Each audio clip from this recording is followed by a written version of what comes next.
কাপ্তাইয়ে পূজা মণ্ডপ পরিদর্শনে জামাত মনোনীত এমপি প্রার্থী অ্যাডভোকেট মোক্তার আহমেদ এমএস শ্রাবণ মাহমুদের প্রতিবেদনে বিস্তারিত। বাংলাদেশ জামাতে ইসলামী মনোনীত রাঙ্গামাটি 299 নং আসনে এমপি প্রার্থী অ্যাডভোকেট মোক্তার আহমেদ কাপ্তাইয়ে দুর্গাপূজা উপলক্ষে লকগেট শ্রী শ্রী জয়কালী মন্দির পরিদর্শন করেন। শনিবার 27 সেপ্টেম্বর তিনি হিন্দু সম্প্রদায়ের মানুষের সাথে দেখা করে তাদের পূজা উদযাপনের সার্বিক খোঁজখবর নেন এবং তাদের পাশে থাকার প্রতিশ্রুতি দেন।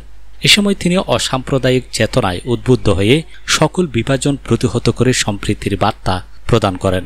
হিন্দু সম্প্রদায়ের লোকজন তাকে পেয়ে অত্যন্ত আনন্দিত হন এবং সাদরে অভিবাদন জানান। পরে হিন্দু সম্প্রদায়ের সাথে জামাতের এক মতবিনিময় সভা অনুষ্ঠিত হয়। অ্যাডভোকেট মোক্তার আহমেদ বলেন, আমরা সবাই একসাথে এই দেশকে ভালোবাসি এবং ধর্ম বর্ণ নির্বিশেষে একে অপরের পাশে থাকব। কেউ যদি এই সম্প্রীতি বিনষ্ট করার চেষ্টা করে আমরা তার বিরুদ্ধে রুখে দাঁড়াব।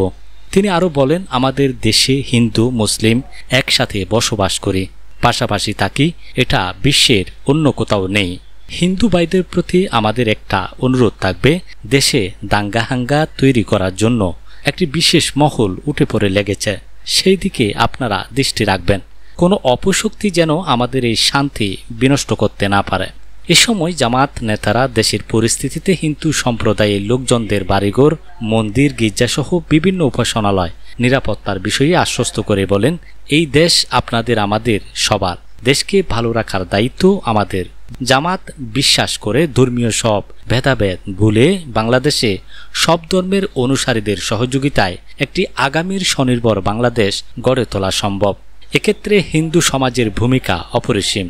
এ সময় আরও উপস্থিত ছিলেন জেলা মজলিস শুরা সদস্য মোহাম্মদ নুরুল করিম, কাপ্তাই উপজেলা আমির হারুনুর রশিদ, উপজেলা পূজা উদযাপন পরিষদ সাধারণ সম্পাদক প্রিয়তস্তর পিন্টু, পুরোহিত পিন্টু চক্রবর্তী, লকগেট শ্রী শ্রী জয়কালী মন্দির সিনিয়র সহসভাপতি সাধন দাস, অর্থ সম্পাদক প্রদীপ কান্তি দে, শহীদ শামসুদ্দিন বালিকা বিদ্যালয় প্রধান শিক্ষক মোহাম্মদ হানিফ, সহকারী শিক্ষক মোহাম্মদ ইব্রাহিম, সালে নূর সহ বিভিন্ন পেশার লোক উপস্থিত ছিলেন।